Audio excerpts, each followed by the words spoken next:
Col ritorno del maggio, nel pieno rinnovarsi della natura, si ravviva la nostra fede nella conquista di un destino migliore, che garantisca a tutti gli italiani lavoro e stabilità di vita, benessere e tranquillità.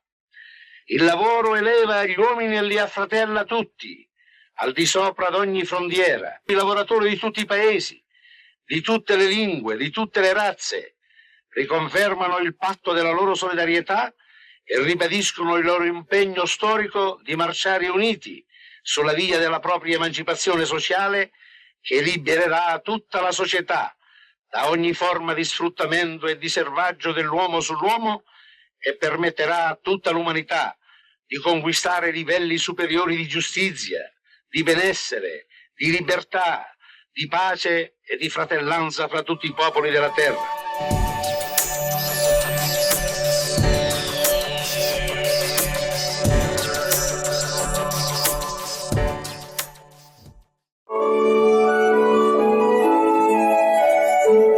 Rileggere la storia del sindacalismo italiano può essere davvero un nuovo, diverso percorso di pace, perché senza giustizia sociale non esiste pace duratura.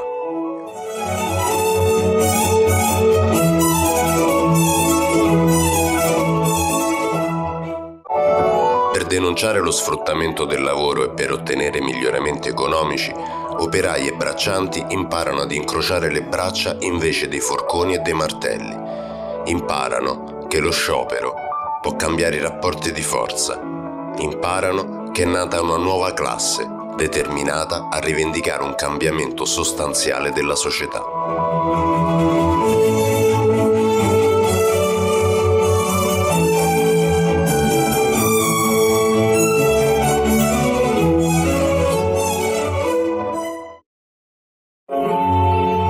Quando arrivano i nuovi venti di guerra, la Confederazione Generale del Lavoro, appena costituita, si schiera apertamente contro la guerra.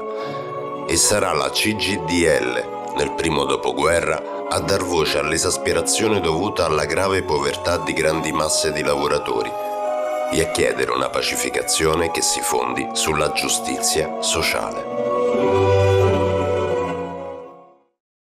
Inizia un periodo dominato essenzialmente dalle lotte bracciantili per la terra promessa in tempo di guerra. La Federterra, guidata da Argentina Altobelli Bonetti, disdiceva tutti i contratti di colonia e ingaggiava la lotta per il rinnovo.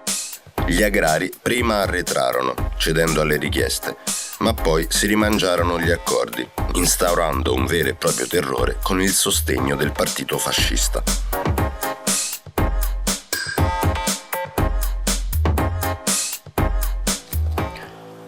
L'attacco degli squadristi partì proprio da Bologna, con l'assalto al Palazzo Comunale del 21 novembre del 1920, da parte degli stessi squadristi che, guidati da Arpinati, avevano bruciato la Camera del Lavoro lo stesso 4 novembre 1920. In comune 10 furono i morti e più di 100 gli operai arrestati. La campagna elettorale del 1924 fu la più sanguinosa della storia italiana. Giacomo Matteotti, che ne denunciò le violenze, fu la vittima più autorevole, ucciso il 16 agosto 1924. Il 2 ottobre 1925, con l'accordo di Palazzo Vidoni fra Partito Fascista e Confederazione Fascista degli Industriali, vengono abolite le commissioni interne, sostituite dai fiduciari del padrone, e solo il sindacato fascista potrà firmare accordi. Nenni, Togliatti, Sturzo, Saragat, Di Vittorio e Buozzi prendono la via dell'esilio. Mussolini, il 28 ottobre del 1940, attacca la Grecia ed entra in guerra. Il 22 giugno del 1941 Hitler attacca l'URSS.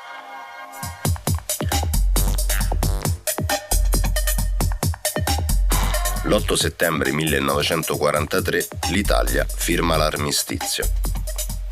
Il 9 settembre nasce il Comitato di Liberazione Nazionale. Il 12 settembre 1943 Benito Mussolini, imprigionato sul Gran Sasso, viene liberato dai nazisti che costituiscono la Repubblica Sociale Italiana, un governo fascista guidato da Mussolini stesso, con sede a Salò. Il Nord Italia rimane dunque sotto la terribile occupazione nazifascista, contrastata solamente dalle azioni partigiane.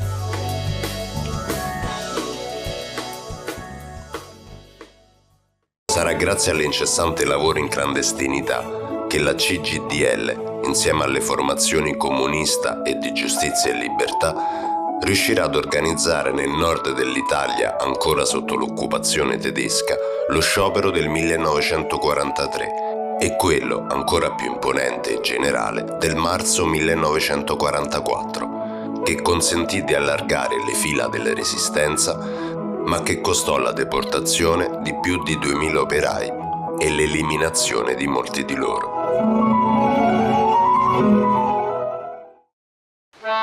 Che tempo faceva quella mattina? Il tempo giusto per andare in piazza e dire basta.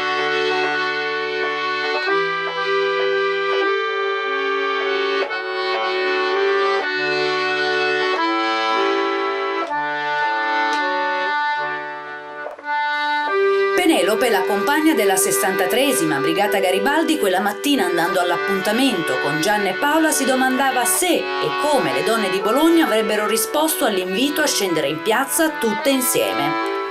Le donne sembravano determinate a farla finita con quella guerra infame, con l'occupazione tedesca e con quei mascalzoni dei repubblichini che ancora non vogliono capire che il fascismo è finito, sepolto per sempre sotto le macerie di una nazione stremata.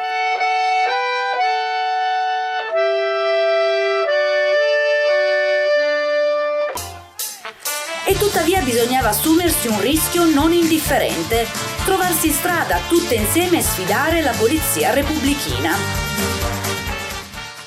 Penelope vede Via dei Mille riempirsi di donne, altre si affacciano alle finestre, i passanti si fermano e applaudono.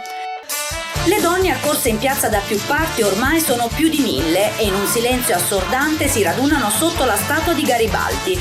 Il comizio può cominciare. Sono molto lieta, molto onorata di essere qui al posto della cara Penelope Veronesi, amica di tante battaglie anche dopo la fine della guerra. Le donne cominciarono come le formichine a creare il secondo fronte, cominciarono a avere contatti con altre donne, cominciarono a fare delle piccole cellule. Quanta battaglia privata, sotterranea c'è stato per arrivare a questo? Con gli scioperi del marzo, con la lotta per il sale e con i combattimenti dei partigiani è nata la democrazia e la libertà. Ragazzi, difendetevi e difendete le cose che vi lasciamo, perché noi ormai non ci stiamo quasi più.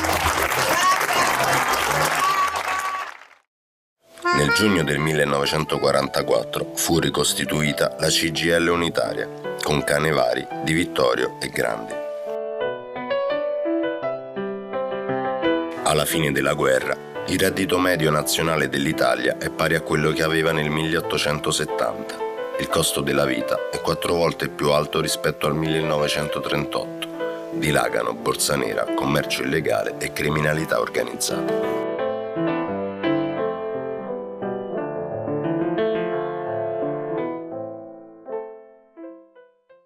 In realtà, alla fine della guerra, segnò soltanto una tregua, perché un'altra guerra già si profilava all'orizzonte. La guerra fredda, con la divisione del mondo in 2 blocchi. Italia e Francia, che avevano i più forti partiti comunisti d'Europa, finirono sotto tutela, perché la sinistra marxista fu vista come una minaccia all'equilibrio europeo.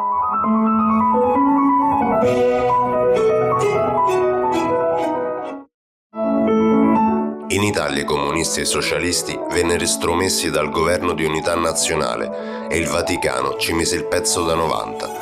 Nel luglio del 1949 diede la scomunica ai comunisti.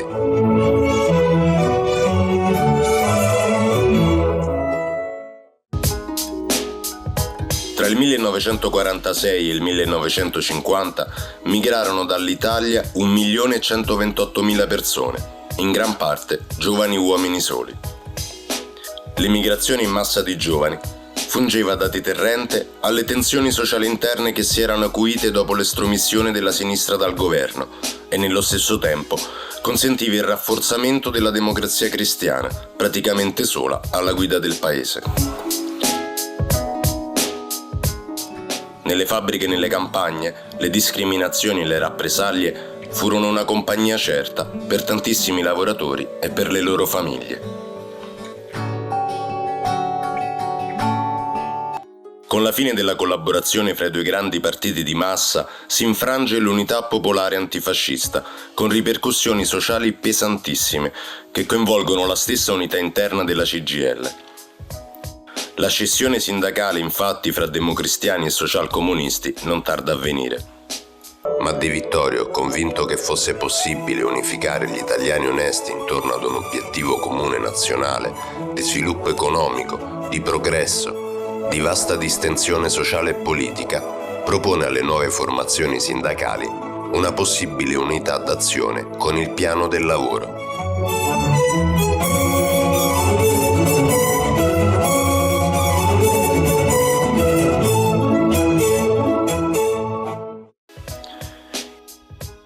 Il piano, infatti, sulle linee di una visione keynesiana dello sviluppo, avanza proposte concrete e sostenibili, dentro il contesto di una faticosa ricostruzione di un paese prostrato dalla guerra e nello stesso tempo tiene conto del ruolo importante che può giocare il lavoro subordinato in questa rinascita.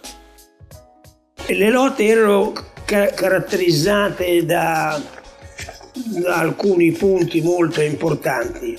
Questa consapevolezza della giustezza delle lotte, sia rivendicative sia per le ristrutturazioni, sempre discussa e con l'adesione di massa dei lavoratori. Noi avevamo fatto un lavoro di spiegazione all'opinione pubblica perché la città ci avrebbe guadagnato, non solo i lavoratori della città, tutta la città. La classe operaia e tutto il lavoro dipendente si dichiarava pronta a nuovi sacrifici per garantire uno sviluppo equo e sostenibile del paese. Anche a Bologna fu formulato un piano che prevedeva l'impiego di manodopera disoccupata per grandi opere di assestamento del sistema idrico, per la costruzione delle case, le scuole e l'ospedale maggiore.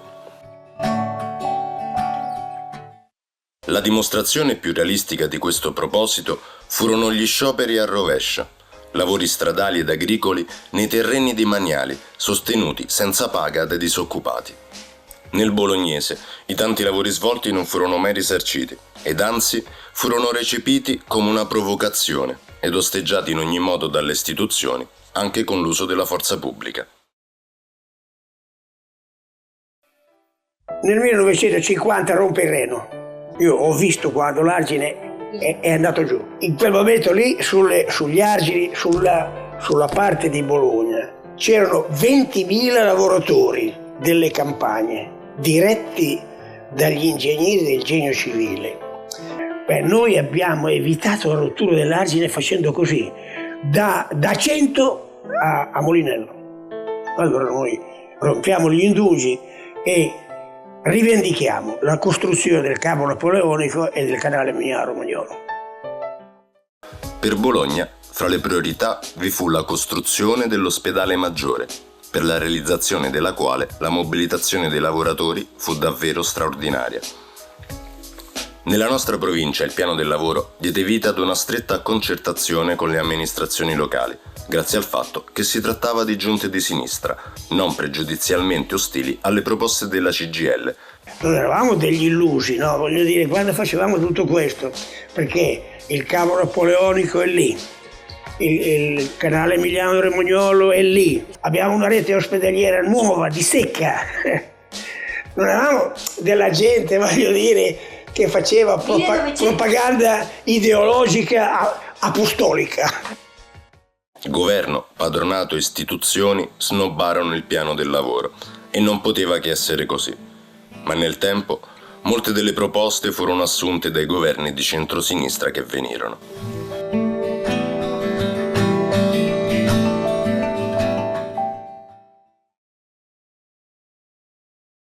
Le ristrutturazioni aziendali, dunque, attraverso i licenziamenti politici, le regolazioni restrittive dello sciopero, gli scontri sanguinosi nelle piazze ad opera della polizia, furono una buona occasione per liberarsi degli operai più riottosi, gli ex partigiani e quelli che militavano nella CGIL e nei partiti di sinistra. Sono stato licenziato perché iscritto al Partito Comunista e alla Fiamma. Un psicanalista della Fiamme e portavo gli operai per fare sciopero, mi hanno buttato fuori dalla fabbrica. Dico che in tanti anni di lavoro ero con moglie e figlioli a carico, non mi credevo di ritrovarmi così, dopo aver dato tutta la vita per il padrone e il sangue per il padrone. Dopo il 48 finì tutto, cambiò dei diritti, del lavoro, della produzione, cambiò quasi tutto. Il punto fermo era: le fabbriche sono del padrone, qui si decide quello che dice il padrone.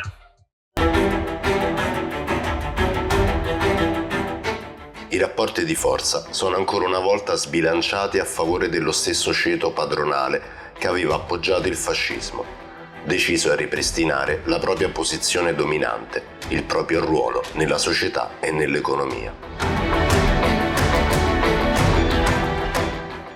C'era un attacco concentrico che voleva dire via dalle fabbriche questi sindacati, questi comunisti e così via. Quando parlavamo di Costituzione, sì, allora veniva fuori il linguaggio del potere più poliziesco. Con quello ti devi pulire in un certo posto, con quella carta. Perché parlare di Costituzione era sovversivismo.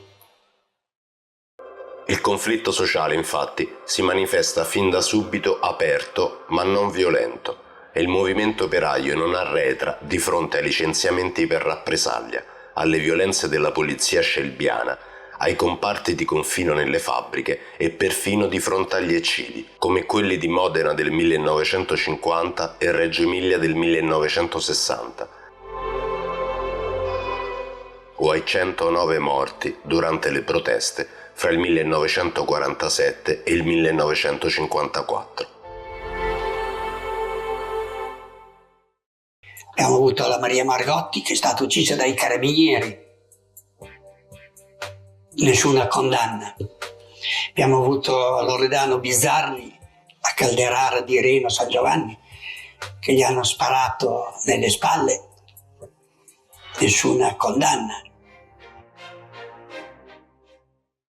A Bologna, che contava circa 340.000 abitanti, nel 1950 gli iscritti al PC erano 125.000, 705 le sezioni nelle fabbriche, la CGIL aveva 224.000 iscritti, 132.000 erano i soci cooperatori, l'UDI contava 80.000 donne, la FIGC 26.000 giovani. Erano tutti considerati non avversari politici, ma nemici. Bologna era un'intera città nemica. I licenziamenti in quegli anni furono più di 9.000. Quelli licenziati per rappresaglia politica furono sicuramente 1.822 fra il 1948 ed il 1966. Di questi 695 furono le donne. A 14 anni sono andata a lavorare alla Bolognese di Mauro Bonesi, proprietario, che era tremendo. Io ero una delle più giovani, che non le dico che fabbrica era. Abbiamo fatto delle chiusure di fabbrica che siamo stati fuori anche 15 giorni. E poi sono cominciate le manifestazioni in cassa, no? Che ne ho prese di tante, ne ho prese fin da... si picchiavano nella testa.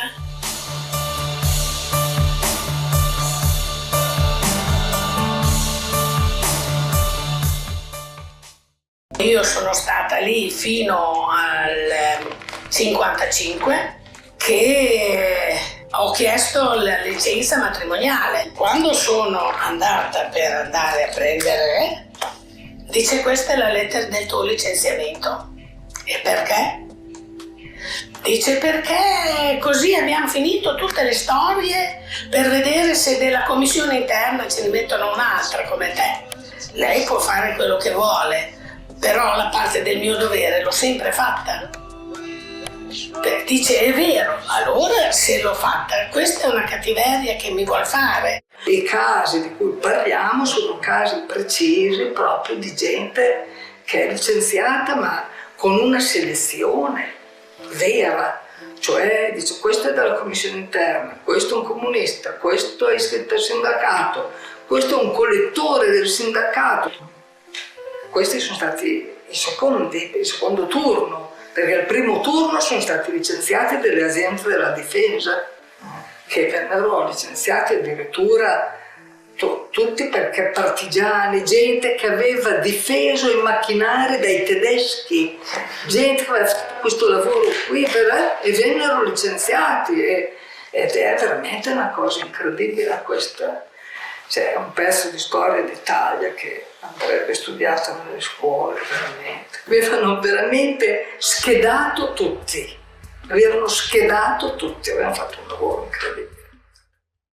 Una delle mie insegnanti è stata la Diana Sabbi, che era, questa qui non per niente, era medaglia d'argento della Resistenza, era una donna che, ma proprio di quelle che ti mandava avanti, buttava proprio così.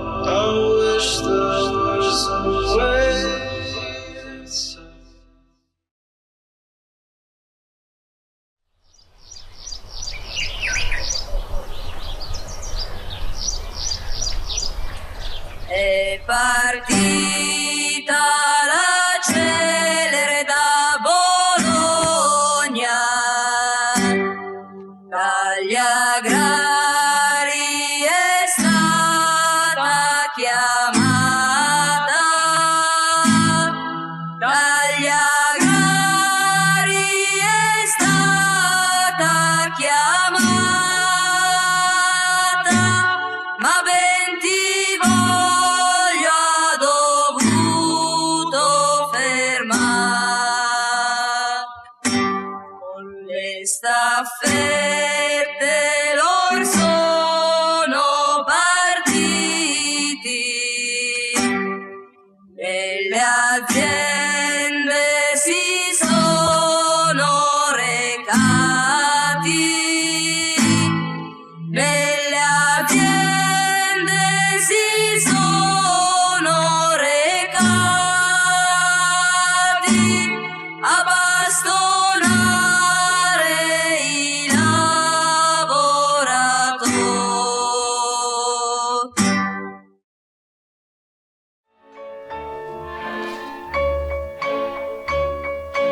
Ci vollero 20 anni perché la Costituzione potesse entrare nelle fabbriche con il riconoscimento dei diritti soggettivi e collettivi.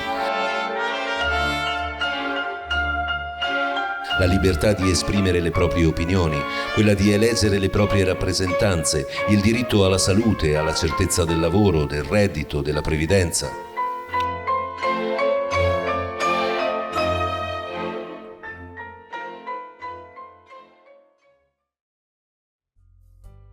Il passaggio 50, 60, 70 dall'Italia agricola all'Italia industriale fu anch'esso di sconvolgenti proporzioni. È vero che il prodotto interno lordo italiano cresceva, è vero che cresceva in qualche modo anche i consumi, ma quelli non erano gli anni felici per il popolo italiano, diciamo così. Era necessario saper comprendere, saper rappresentare, saper costruire risposte al bisogno di cambiamento della condizione concreta delle persone, dandogli una prospettiva e dandogli una speranza di cambiamento nel futuro. Nella regione rossa, nella Bologna comunista, no? Cioè abituata anche alla democrazia dentro i consigli di quartiere, il consiglio comunale, no? E poi entrava in fabbrica, che noi chiamavamo era come entrare in caserma, destri o no, non si poteva accettare questo clima. I sindacalisti non avevano la possibilità di entrare nell'azienda e dovevano fare sindacato fuori dall'azienda.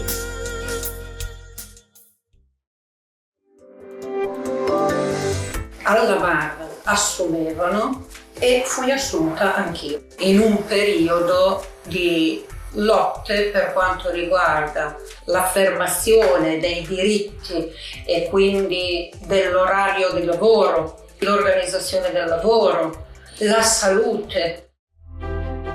Ogni volta che c'era qualcosa che andava a colpire la dignità dei lavoratori, si beccavano di sciopero. Io cercavo di rappresentare gli impiegati, i tecnici, insieme con un rapporto con gli operai. Facevo sciopero da solo, come impiegato, da solo. Noi, come dico, da gennaio di quell'anno lì praticamente si andava a lavorare un'ora e si usciva fuori e tutto il resto erano sciopero. Infatti il giorno che abbiamo occupato la fabbrica è perché mentre si tenevano giù e Pancaldi era impegnato con i sindacati, c'era qualcuno che stava portando via tutto fuori la roba.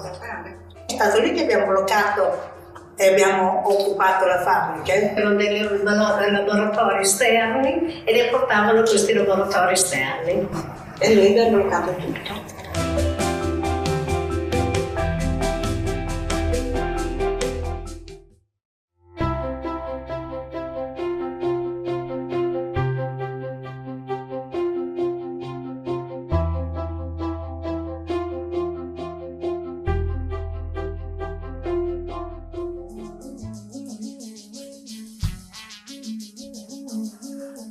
Praticamente ogni picchetto, ogni cosa c'era una carica della polizia.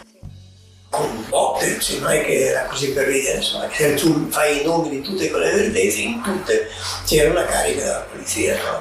Il 68 italiano è diverso da altri 68, anche perché alle spalle, sai, negli anni 60 operai. Nel momento che arrivavano dei giovani dentro le aziende e esprimevano delle esigenze, io dico di potere perché o di contropotere, si può dire contropotere, forse rispetto a una situazione di autoritarismo estremo che c'era nelle aziende, dovevamo dare a questi giovani una rappresentanza ma anche una linea politica. Nel 1967 ci fu l'occupazione del rettorato, la cosa ebbe molta risonanza. Occupammo fisica, ci fu un'occupazione che durò 77 giorni. In quella fase lì venne a Bologna Jean-Paul Sartre, venne a fisica, fu una discussione con Sartre.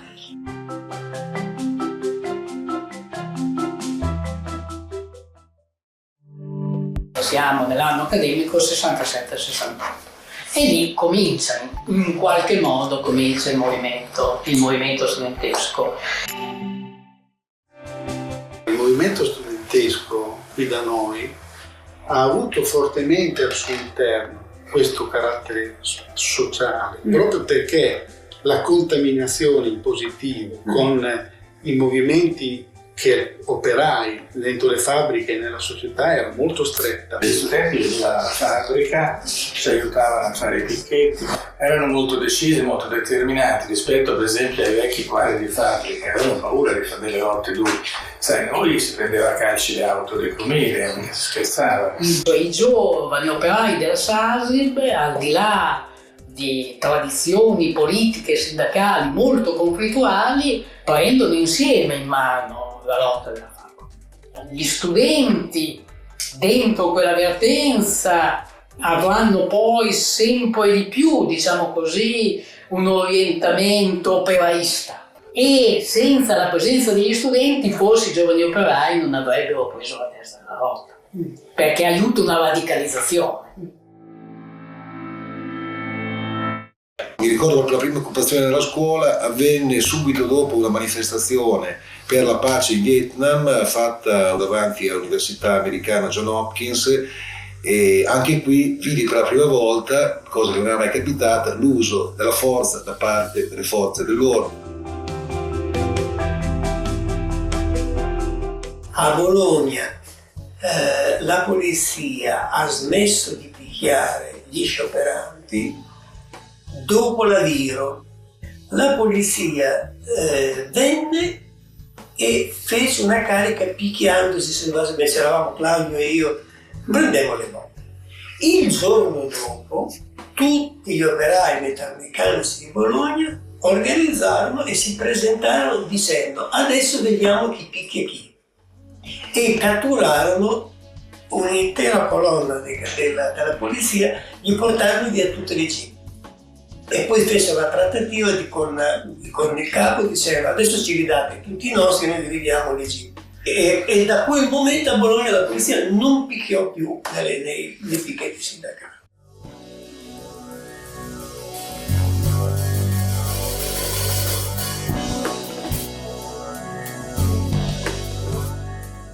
Il primo collettivo di medicina del lavoro, di medicina dei lavoratori, viene costituito dalla Camera del Lavoro. Abbiamo studiato insieme alla medicina del lavoro una diversa organizzazione del lavoro che consentisse di lavorare meglio e di aumentare la professionalità dei lavoratori. È anche vero che per arrivare lì devo dire che a un certo punto abbiamo fatto degli scioperi talmente feroci, scioperi a scacchiera, scioperi a cognome, a nome, ne abbiamo fatte di ogni, che una mattina il titolare è arrivato e ci ha tirato dietro le chiavi e ha detto: prendete l'azienda, non ne posso più.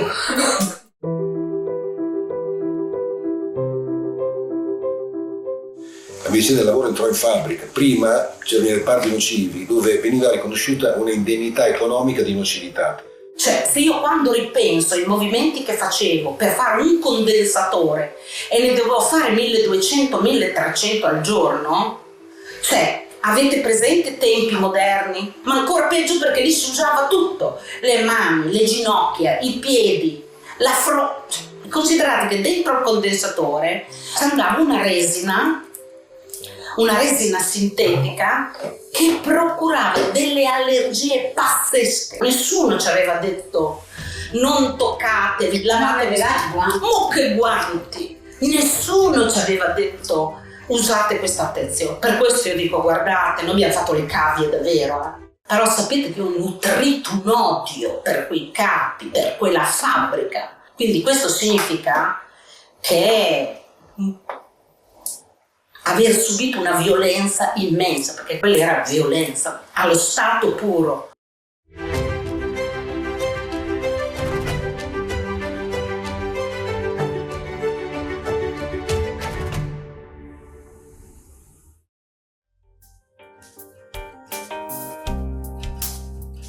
La contestazione del Convegno Nazionale sulla Medicina del Lavoro.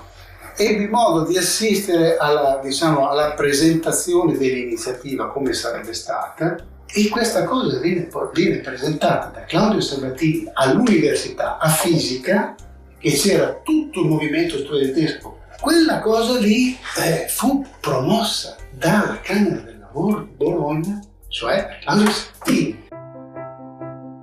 Eravamo venuti in massa nella città.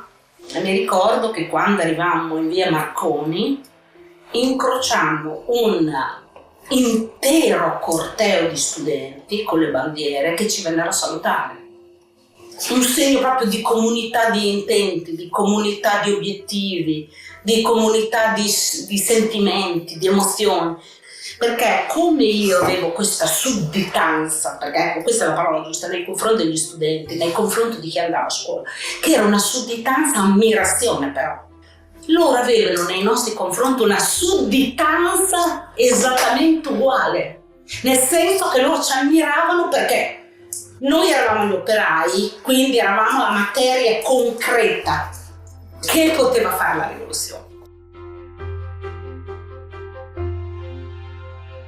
vedremo spuntare di fronte alla Mingandi, no? Un corteo di studenti enorme con le bandiere, no? E la gente, specialmente, sai, ti puoi immaginare, gli impiegati erano i più moderati, no? Si affacciavano alla finestra, non cadevano le loro occhi. Ragazzi della mia età, di 14, 15, 16 anni, che essenzialmente andavano a distribuire i volantini, andavano a vedere la classe operaia in carne ed ossa, di cui avevano sempre sentito parlare, quindi allora la classe operaia era veramente anche mitizzata.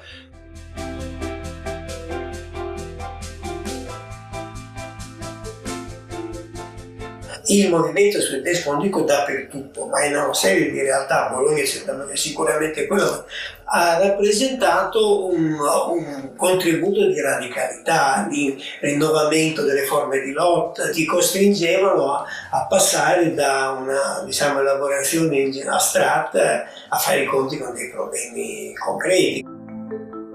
Secondo me c'è una particolarità assoluta di cui la figura emblematica è quella di Claudio Sabatini. Subito prima del 68 è responsabile della commissione operaia del PC e nel 70 diventa segretario della FIOM di Bologna. È la figura che riunisce tutto questo percorso. È venuta avanti una nuova generazione di giovani delegati operai che si sono impadroniti del sindacato. Tu avevi allora delle strutture importanti della CGIL con alla testa delle persone che hanno 27-28 anni. Mi hanno arrestato il 12 di novembre del 69, mentre c'era l'occupazione del Fenix, di una succursale del Fenix, e mi liberarono il 19, che è il giorno dello sciopero generale per le case. Esco di galera con i miei compagni che aspettavano, e giriamo per una città che era spettrale, nel senso che era tutto fermo, era una cosa straordinaria, ma questo per dire qual era la dinamica sociale che si era messa in moto, no? Una forza che poi divenne una forza dirompente, perché contro questa forza ne hanno fatti di ogni. Siamo nel 1969 dicembre, con una serie di contratti lavoratori aperti, lotte molto forti in tutto il paese, in tutti i posti di lavoro. Avviene il primo episodio che si può così collocare all'interno della cosiddetta strategia della tensione, la strage di Piazza Fontana.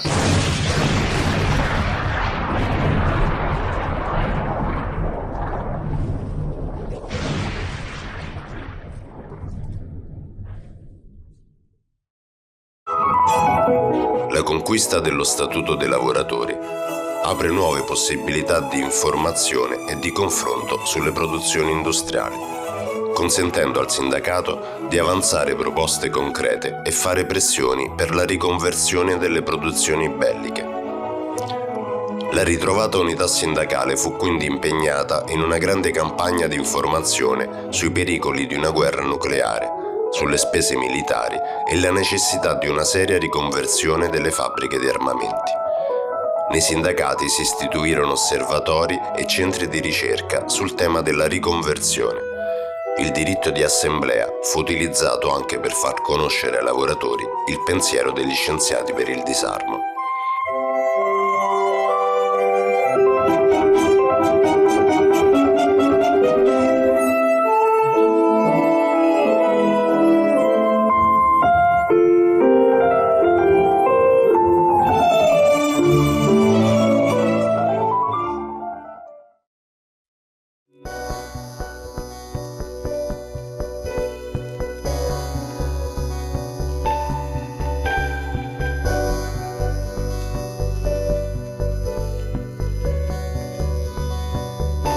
Nel momento stesso in cui c'era l'evoluzione con l'inizio degli anni di piombo, culminato con il rapimento e l'assassinio di Aldo Moro, 1978, è certamente da considerare una data di chiusura. Ecco, per le donne invece era iniziato un altro movimento, un'altra storia, cioè era iniziato il femminismo.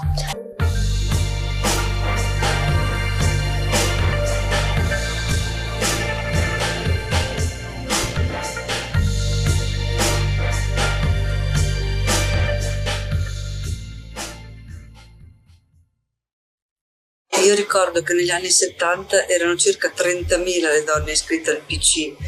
io in quella fase dirigevo la commissione femminile e c'era il grande tema dell'emancipazione, e quella era la discussione forte all'interno di un partito di massa.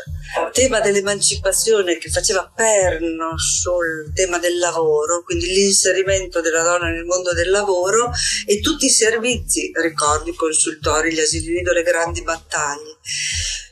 E appare nel frattempo e si disvela questo movimento delle donne che pone ai partiti, poneva a noi donne dei partiti e poneva agli uomini dei partiti il grande tema della liberazione, quindi la libertà delle donne.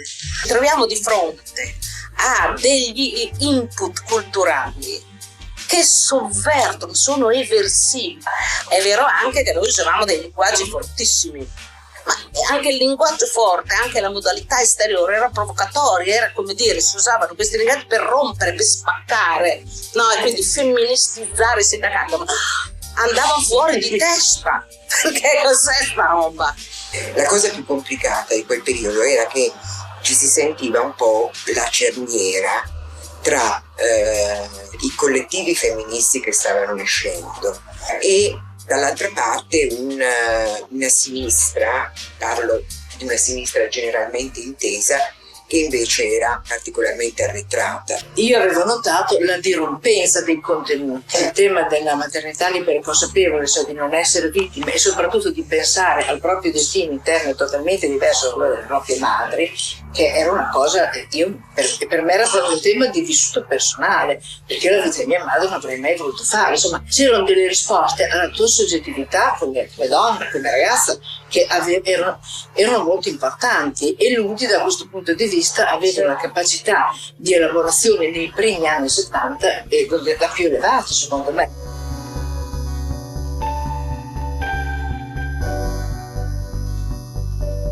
Noi femministe eravamo abbastanza nomadi a Bologna, ci trovavamo in casa di alcune compagne, soprattutto quando si faceva autocoscienza, bisognava andare in case libere da maschi ovviamente.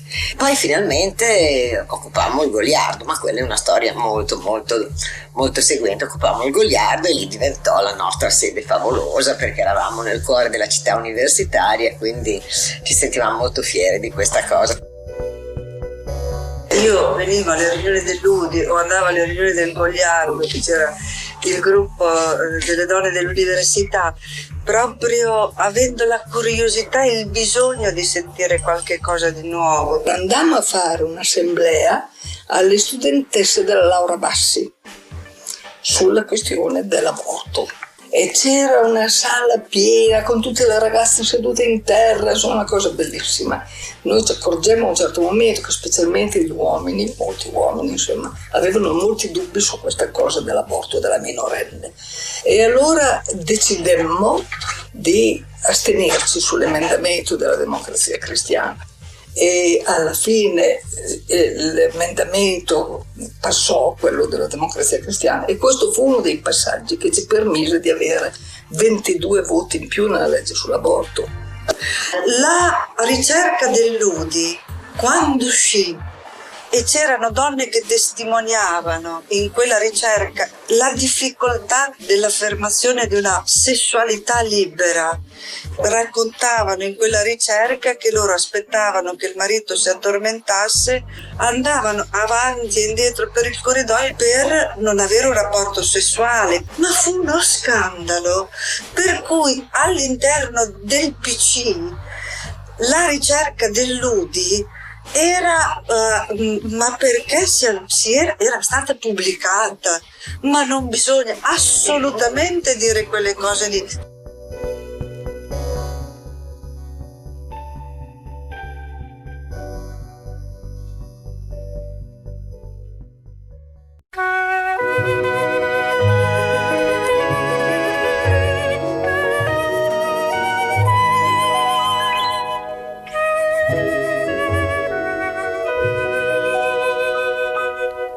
Quand nous en serons au temps des cerises, et gai rossignol et mer seront tous en fête. Les belles auront la folie en tête et les amoureux du soleil au cœur. Quand nous en serons au temps des cerises, sifflera bien mieux le merle moqueur.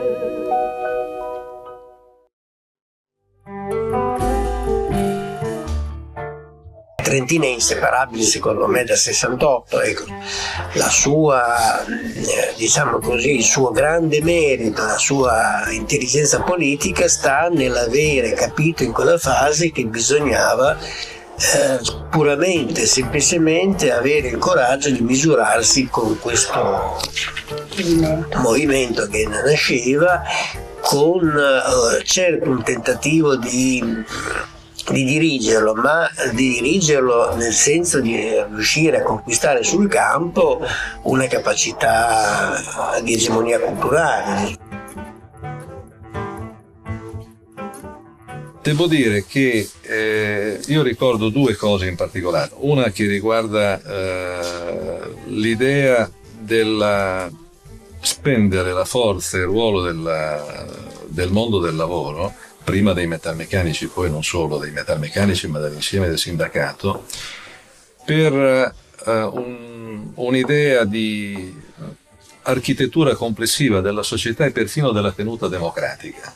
I metalmeccanici che vanno a Reggio Calabria durante i moti reazionari e neofascisti che si erano svolti a Reggio Calabria anche come reazione al movimento dei giovani, al movimento dei lavoratori che c'era stato negli anni precedenti. L'idea di portare i metalmeccanici a Reggio Calabria a fare la manifestazione antifascista fu l'idea che anche il mondo del lavoro si doveva far carico di questo problema, appunto la lotta al neofascismo e quant'altro, cioè il farsi carico, non guardare soltanto al proprio orto, al proprio interesse immediato, ma un'idea di un mondo del lavoro che aveva il compito di contribuire allo sviluppo del miglioramento della società, della tenuta democratica del paese in anni anche molto difficili, perché non dimentichiamo che furono anni molto difficili anche quelli, non è che furono anni facili.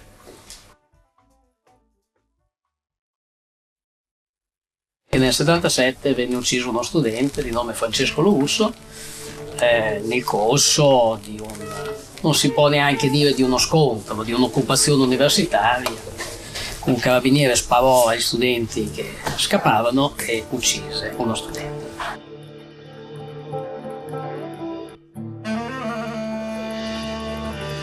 La FIOM in quel momento, l'FLM, anzi, perché in realtà eravamo in piena federazione dei lavoratori metalmeccanici, tentò di distinguere fra la massa degli studenti e la reazione giusta all'assassinio di un loro compagno e invece la presenza di gruppi organizzati più o meno dediti alla violenza come strumento di azione politica che cercavano di egemonizzare questo movimento. In quel momento io uso proprio il termine emotività perché poi quando c'è una persona che è stata uccisa scattano dei meccanismi che di politico hanno poco a che vedere nelle relazioni fra le persone.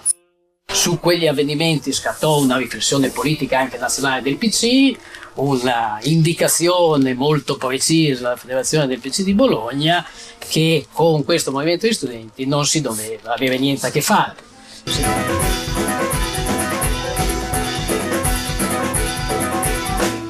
Certo, c'era un fenomeno difficile anche da leggere, da capire, perché era una novità assoluta, talmente nuova che, come tu sai, interessò l'Europa, no?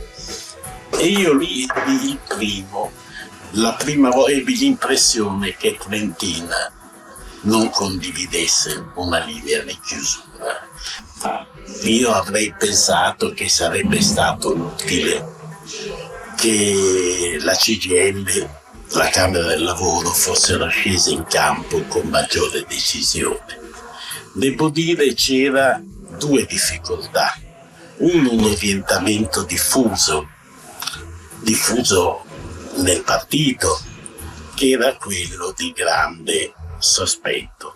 L'altro, il fatto che la struttura politicamente più significativa ed incisiva del sindacato non percepì il fatto come una cosa che la riguardasse in modo particolare, cioè c'era un pregiudizio, l'idea che fosse questione di studenti sulla quale non conveniva spendersi.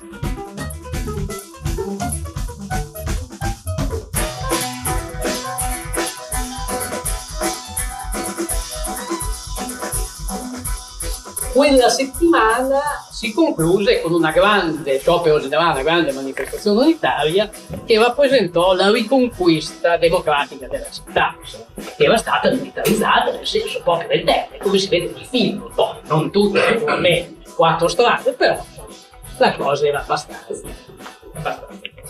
Lì si avvenne uno scontro, ricordo ancora, avete partecipato direttamente sotto il palco, molto acceso, tra i compagni dell'FLM e i compagni soprattutto della segreteria della Camera del Lavoro, perché la nostra tesi era che Francesco Lorusso doveva parlare, perché in quel momento rappresentava il sentimento di tutti quegli studenti, non rappresentava gli sfasciatori di vetrine, come si diceva.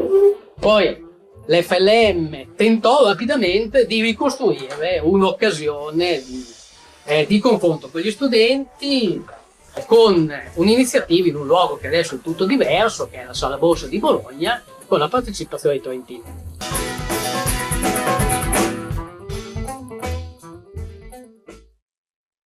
L'assemblea della Sala Borsa fu una cosa complicata e fu fatta malgrado che il PC allora non la volesse, e anche nella Camera del Lavoro ci fu una discussione che poi si concluse con una relativa mano libera.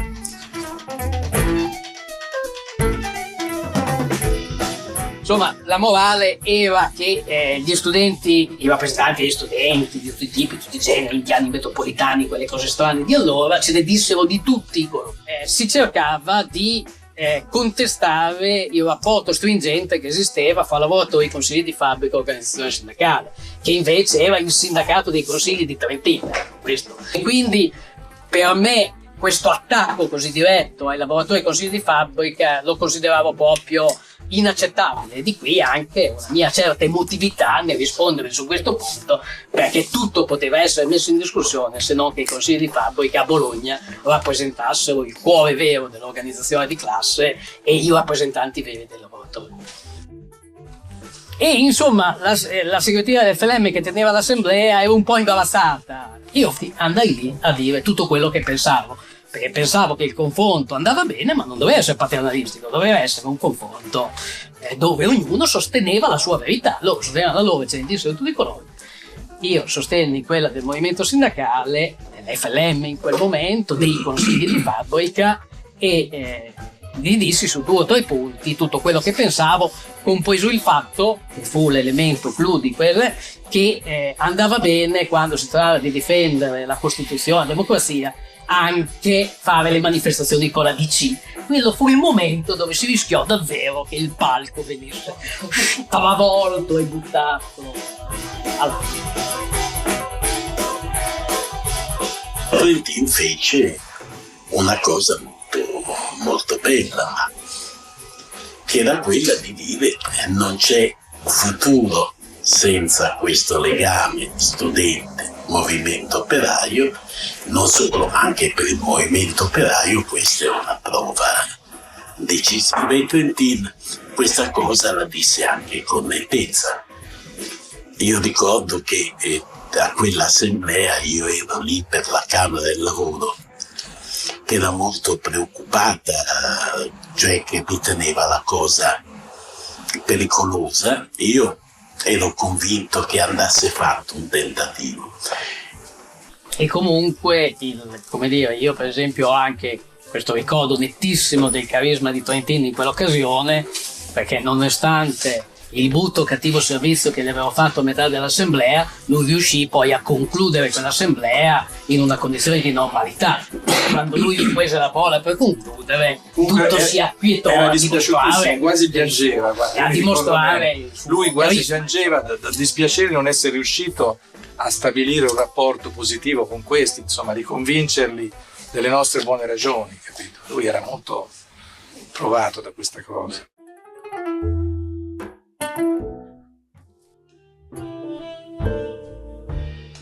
Quella presenza in quella assemblea davvero segno di una rottura.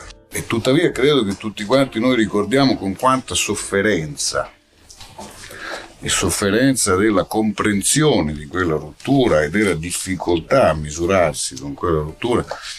Bruno Trentin visse quell'assemblea sapendo fino in fondo che c'erano tesi e direi ragioni storiche e sociali concrete di differenza, quindi molto difficoltosamente colmabili senza rispondere a grandi questioni, così come vedeva in faccia che per la prima volta il suo sindacato non parlava a tutti.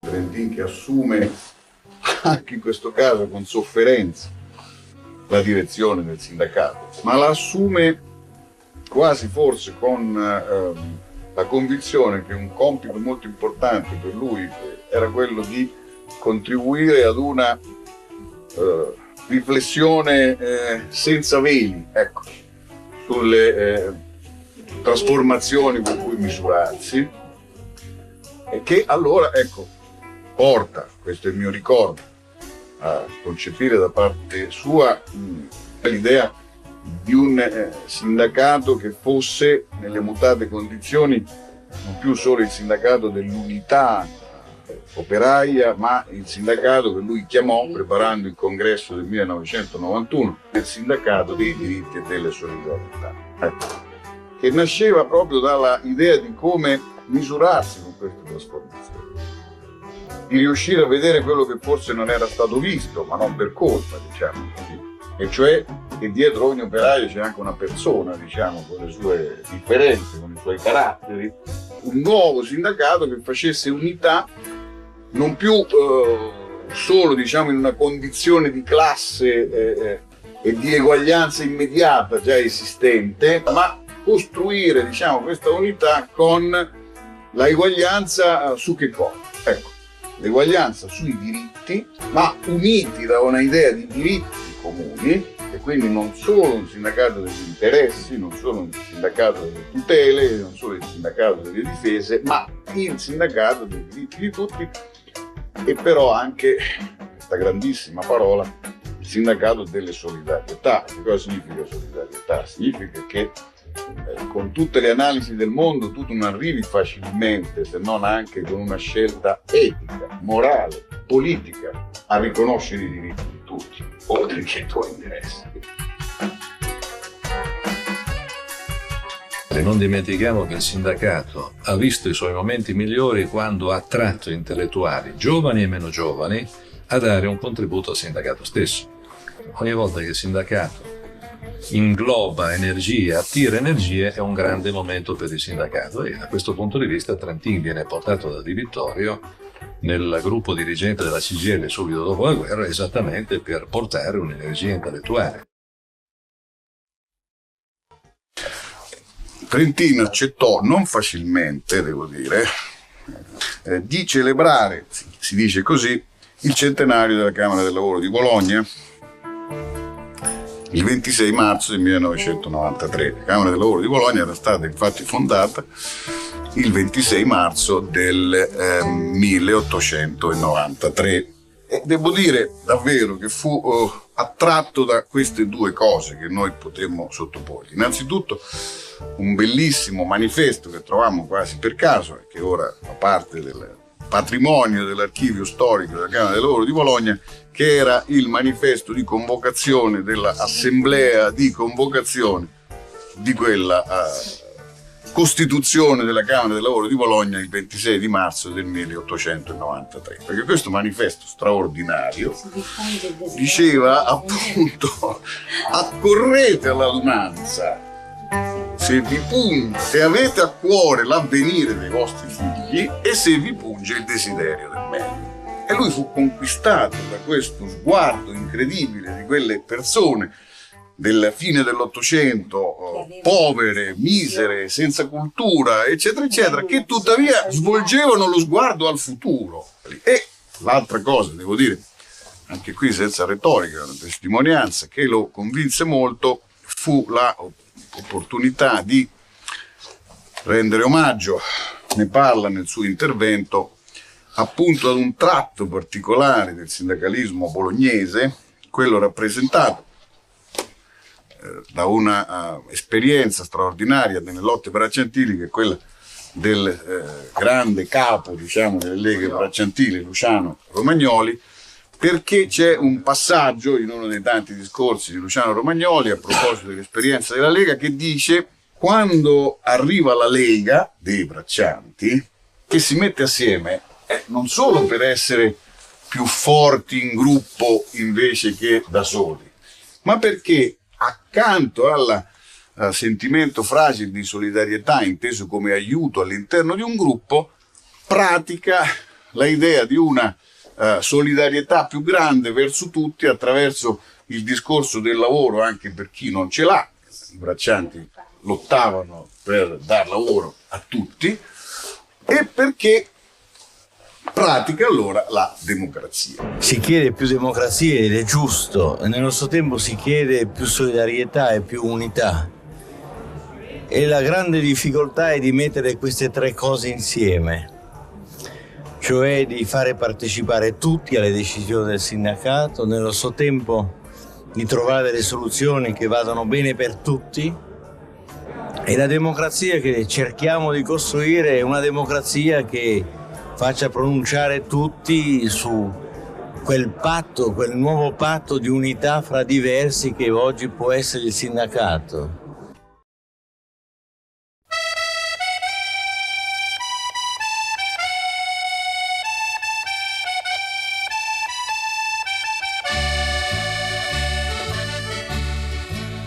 Se 8 ore vi sembran poche, provate voi a lavorare e proverete la differenza di lavorare, di comandare, e proverete la differenza di lavorare, di comandare. Se 8 ore son troppo poche, chi non lavora non mangerà, e quei vigliacchi